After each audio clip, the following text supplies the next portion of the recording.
Bon les amis, j'ai tenté quelque chose, j'ai essayé d'améliorer la qualité sonore des vidéos, du coup j'ai bricolé un petit peu le micro, j'ai bidouillé tous les paramètres, je suis pas du tout dans le domaine de l'audio, donc forcément j'ai fait un petit peu avec l'écoute de mon oreille, et passé la première écoute, je me suis dit que le son était plutôt pas mal, et puis j'ai réécouté et je me suis dit mais en fait c'est pas si bien que ça, je crois que c'était mieux avant, donc attention, je suis désolé si jamais le son est pas top, je vais régler ça pour la prochaine vidéo, enfin je vais essayer, hein, je vous garantis rien.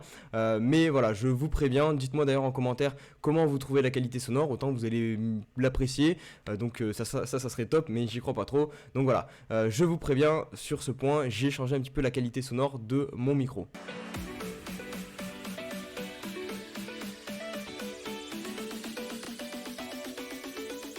Et salut à tous les amis, c'est Crypto Partage, c'est un plaisir de vous retrouver pour cette nouvelle vidéo d'analyse. J'espère que vous portez tous très bien, moi ça va, impeccable. On se retrouve, ça faisait longtemps, avec une map qui n'est pas forcément entièrement dans le vert, mais un petit peu de rouge. Vous voyez, Bitcoin c'est très léger, moins 0,35%, 21 400 $. L'Ether pour le coup, lui est dans le vert, 1200 $, plus 0,8%. Et les altcoins, c'est un petit peu mitigé, mais voilà, globalement, il n'y a pas de catastrophe. On reste toujours dans ce petit rebond à court terme qu'on est en train de mettre en place tranquillement sur les cryptos. On va essayer de voir s'il va se poursuivre ou non. Au cœur de la vidéo, comme d'habitude, vous aurez votre analyse technique sur le BTC. Aussi des news, on parlera notamment d'un nouveau hack qu'il y a eu sur un protocole, sur une blockchain. Donc voilà, ça c'est pas très positif. Et aussi je vous présenterai un projet en collaboration avec celui-ci, un projet français. Donc voilà, c'est le petit programme de la vidéo. J'espère qu'il vous plaît. S'il vous plaît, n'hésitez pas tout de suite à mettre un petit pouce bleu pour soutenir la chaîne, vous abonner à tous les réseaux sociaux qui sont en barre de description, et on part tout de suite sur la vidéo. Et on débute avec le point classique sur le Fear and Greed, donc toujours niveau 14, donc extrême peur. Voilà, les particuliers sont toujours effrayés, le marché est toujours effrayé pour acheter du BTC. Malgré le petit rebond qu'on est en train de mettre en place sur Bitcoin, on a plus 22% déjà, hein, c'est pas rien. Mais vous le voyez, toujours de la peur sur le marché, c'est plutôt bon signe hein, si on se place en mode investisseur, puisque on sait qu'en général, les points bas sont posés vraiment dans des gros moments de peur sur le marché. Je vous partage ici ce questionnaire que je vais vous mettre en barre de description et en commentaire épinglé aussi. C'est un questionnaire qui va m'aider à un peu plus structurer la chaîne. Je vous pose quelques questions, voilà, même pas 4 questions, ça va prendre 2 minutes. Si vous pouvez y répondre, ça m'aidera grandement derrière pour justement orienter la chaîne vers ce qui vous intéresse le plus. Si vous préférez plus des news, plus d'analyse technique sur le BTC, plus d'analyse technique sur les altcoins, voilà, je vous laisse répondre et merci à tous ceux qui le font. On se retrouve pour l'analyse technique du BTC, donc là on se met en vue hebdomadaire rapidement, on fera un point plus longuement sur la clôture hebdomadaire demain, mais pour le moment, vous le voyez, le niveau des 20 000 $ qui était attendu comme support, pour l'instant fait bien office de support, puisque ça va faire la deuxième semaine, hormis si on s'effondre d'ici ce soir, où nous allons réussir à clôturer au-dessus des 20 000 $. Au niveau de la situation un peu plus court terme, le daily, on voit très bien cette phase de rebond, une espèce de V-bottom, hein, c'est une reprise vraiment très rapide, voilà, on touche un niveau, hop, on repart directement. Donc ça c'est assez délicat pour se positionner, puisque en général on aime bien se positionner au niveau des creux et au niveau des sommets, et vu que là ça repart directement, on n'a pas ce deuxième creux ici pour se positionner plus tranquillement. Et personnellement c'est ce que je vais attendre au niveau de l'investissement, notamment plus sur de l'hebdomadaire, avoir un W et justement choper un creux proche d'un précédent pour pouvoir me positionner plus tranquillement et avec un meilleur risque-reward. Donc là, tant qu'on n'a pas ce W au niveau du daily, c'est compliqué de se positionner, et surtout pour l'instant, compliqué aussi de dire que nous sommes repassés haussiers. Enfin en tout cas, nous ne sommes pas repassés haussiers, c'est pas compliqué, c'est un fait, tant que on n'a pas franchi les 0,382 de Fibonacci, ou plus précisément dans ce cas-là, un dernier point haut sur le BTC qui pour moi se situe au même niveau en fait que cette zone-ci, des 23 200 $. Vous voyez ici, on a la moyenne mobile aussi que je surveille au niveau du court terme pour voir si on est haussier ou baissier, le MA 21, et elle se trouve aussi sur ce niveau-ci. Donc on a toujours tous ces signaux qui convergent vers cette zone des 23 200 $, qui pourrait être uniquement un rebond ici comme ça, et ensuite poursuivre la baisse. Il faut bien avoir conscience que c'est ce scénario qui est le plus probable actuellement sur le BTC. Au niveau du 4 heures, on a les bulls qui petit à petit continuent de grappiller du terrain sur les bears. Vous voyez ici, on s'incruste dans la vendeur zone de tout ce mouvement-ci. Hop, prenez de 23 000 $ jusqu'à le point bas 17 000. Et vous avez ici les 0,618 de Fibonacci, 0,78 aussi, qui se trouvent pile dans cette zone-ci. Et vous voyez, on est en train de s'installer au-dessus des 0,618. Ça, c'est plutôt positif, clairement. Donc vous voyez aussi les moyennes mobiles, on est en train de passer au-dessus, elles se sont remises à plat, donc on est en train de récupérer un petit momentum haussier au niveau du plus court terme, hein. Là on est sur du 4 heures, sur de l'horaire, donc attention à ne pas s'enflammer sur de l'investissement ou sur des unités de temps plus long terme. On a aussi cette petite droite, cette petite oblique, pour tous ceux qui sont fans de triangle et de oblique, je vous la partage. C'est vrai que là pour le coup elle a l'air assez pertinente. On a une touchette ici, une deuxième, une troisième, et c'est des cours de clôture. Et regardez ici, on la break.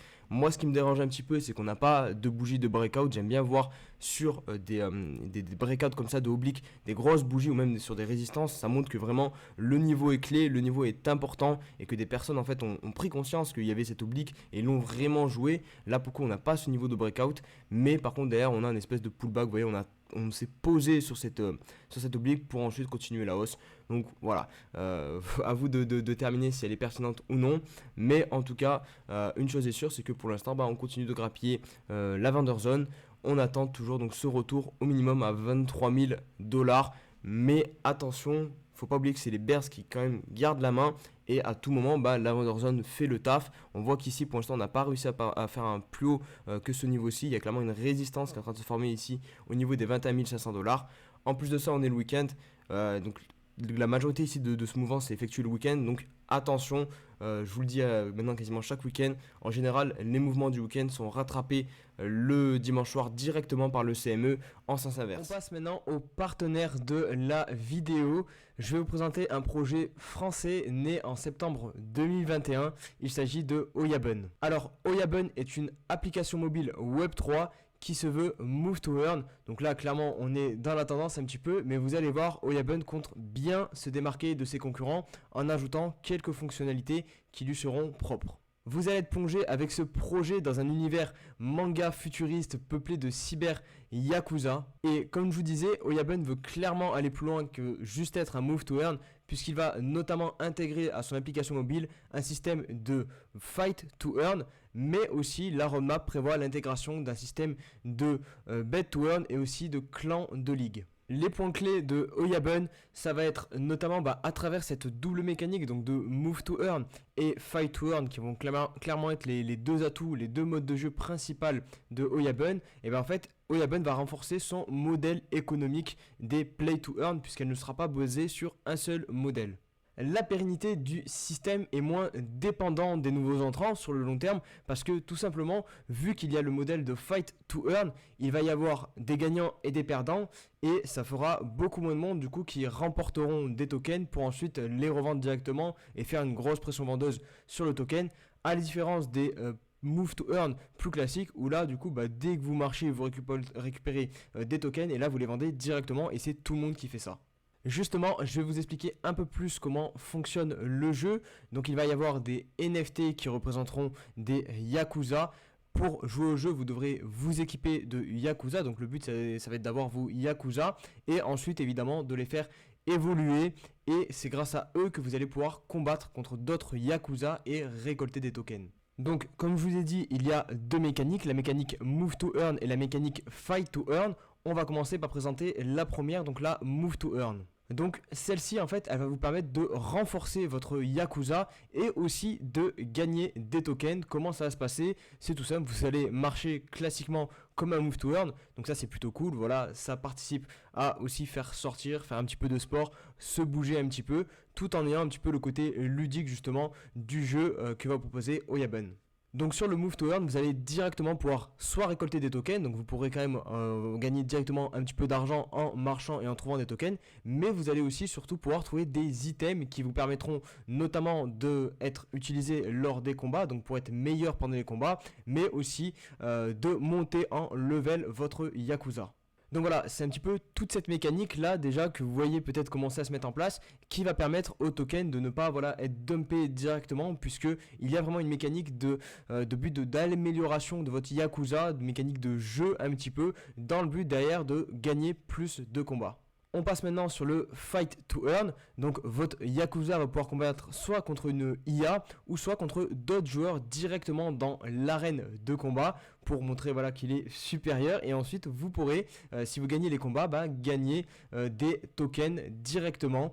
Vous allez aussi pouvoir bien évidemment lors de ces combats choisir en fait définir une stratégie de combat, choisir notamment les items que vous auriez trouvé sur le Move to Earn, les intégrer ou non à ce combat pour dans l'optique de gagner le plus de combats possible. Donc vraiment il y a cette petite double mécanique dans le Fight to Earn qui rejoint en fait le Move to Earn. Vous récupérez des items, vous les intégrez, vous faites votre stratégie et vous essayez de gagner le plus de combats. Les personnages Yakuza sont au nombre de 6 pour la première release des NFT et chaque Yakuza va appartenir à un des 3 clans du jeu, soit Dragon, Oni ou Lotus. Il y aura aussi 4 niveaux de rareté chez les Yakuza, donc les commons, les rares, les épiques et les legendary. Donc là au niveau de ce système de rareté c'est assez classique et la team a annoncé que plusieurs collaborations avec des artistes dessinateurs sont prévues pour la prochaine production de NFT et vous allez le voir, je pense que vous l'avez déjà vu à l'écran en termes de direction artistique, je trouve personnellement le jeu vraiment très beau. L'application mobile sera prochainement disponible sur l'Apple Store et le Play Store et elle proposera directement un wallet et une marketplace intégrés à l'application. Donc vous aurez vraiment tout clairement sur l'application et en termes d'expérience utilisateur, c'est quand même beaucoup plus agréable. Le jeu aura 2 tokens, le premier c'est le OYAB avec une supply illimitée et ça sera la première monnaie du jeu. Et enfin on aura le BUN qui sera lui déflationniste et ça sera le token de gouvernance du jeu. Tout le jeu tournera sur la blockchain Polygon. Alors si le projet t'intéresse, je vais te donner les prochaines dates clés, les prochaines étapes clés à suivre. Donc la sortie de l'application, la bêta de l'app est prévue courant de l'été, donc ça devrait arriver début juillet, fin juin. Les utilisateurs peuvent déjà tenter de participer par contre à la waitlist en fait pour acquérir un NFT et vous pourrez faire ensuite partie des premiers utilisateurs de l'app avec un accès prioritaire. Donc pour obtenir cette waitlist, vous allez devoir vous inscrire directement sur le site de Oyabun. Vous aurez évidemment tous les liens en description. Et si vous êtes waitlisté, vous aurez accès à une réduction importante sur l'achat du premier release de NFT common et rare des Yakuza. Vous aurez aussi 15% de chance d'obtenir un NFT plus rare, un accès, comme je vous l'ai dit, prioritaire à la version bêta de l'app et aussi des airdrops de tokens gratuits.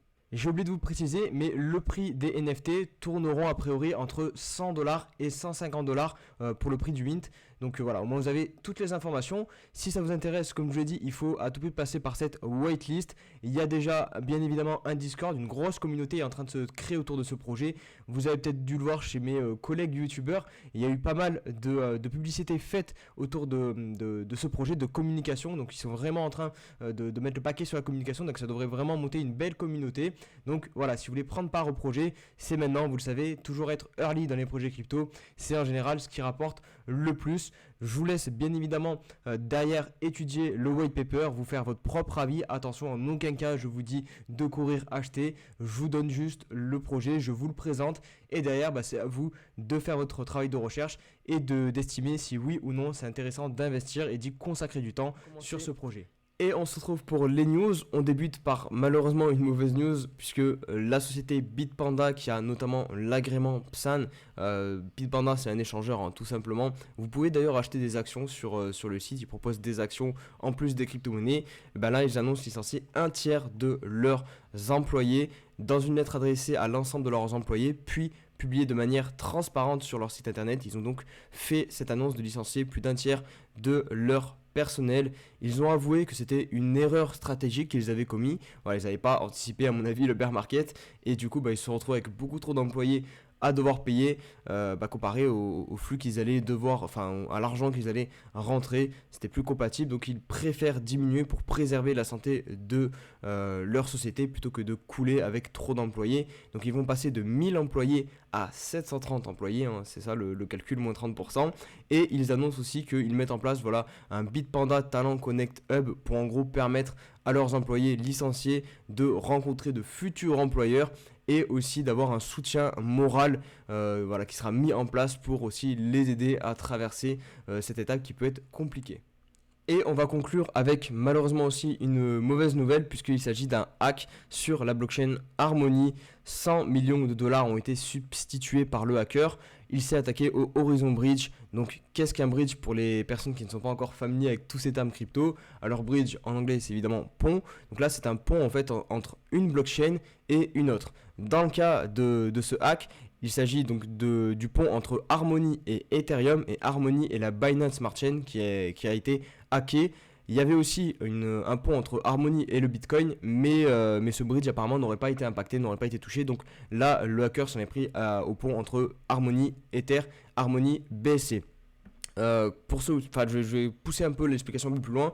Comment ça fonctionne un bridge? En gros, vous avez du coup un token qui va être natif d'une blockchain, donc Harmony. Si vous voulez aller utiliser votre token sur une autre blockchain, par exemple l'Ether, comment vous faites? Et ben vous utilisez un bridge. Donc en gros, le bridge il va se charger de vérifier que vous avez bien un vrai token one. Pour le coup, le token de Harmony c'est le one. Donc vous avez un one, vous le mettez en gros plus ou moins en collatéral. Et de l'autre côté, le bridge va vous offrir un token de la même valeur, de la même signification, le one. On appelle ça généralement un wrapped one, du coup, un W1. C'est en gros un smart contract, je pense, qui enrobe du coup le token et qui vous le propose sur l'autre blockchain, donc là sur la blockchain Ethereum, et vous allez pouvoir du coup utiliser votre one comme bon vous semble sur cette blockchain autre que Harmony. Le problème dans ce cas-là, c'est que quand il y a des hacks, vous perdez la valeur de votre token. Et on a notamment Vitalik Buterin, le fondateur d'Ethereum, qui lui s'inquiète un petit peu de tous ces hacks qu'il y a sur les bridges, puisqu'il a déclaré qu'il ne pensait pas que le futur serait cross-chain à cause justement de ces problèmes de sécurité avec ces bridges. Pour le coup, je sais plus où c'était exactement, voilà, c'est ici, Cryptos qui nous dit que c'est le 3e plus gros de bridge sur l'année 2022. Et voilà, il y a eu quand même déjà beaucoup de hacks en fait qui sont faits sur les bridges, donc il va falloir faire très attention sur cette technique de bridge, voir si elle est vraiment fiable ou alors du moins augmenter la sécurité sur ces bridges pour qu'il n'y ait plus de hack, parce que évidemment si vous êtes sur un protocole et qu'il se fait hacker, que vous perdez vos fonds, ce n'est pas très agréable et pas très utile. Voilà les amis pour la vidéo, j'espère qu'elle vous aura plu. Si c'est le cas, comme d'habitude, n'hésitez vraiment pas à mettre un gros pouce bleu en l'air pour me soutenir et aussi vous abonner à tous les réseaux sociaux. Je vous souhaite un très bonne fin de week-end, un très bon dimanche. Et on va se dire à demain pour une nouvelle vidéo. Prenez soin de vous. Allez, ciao ciao.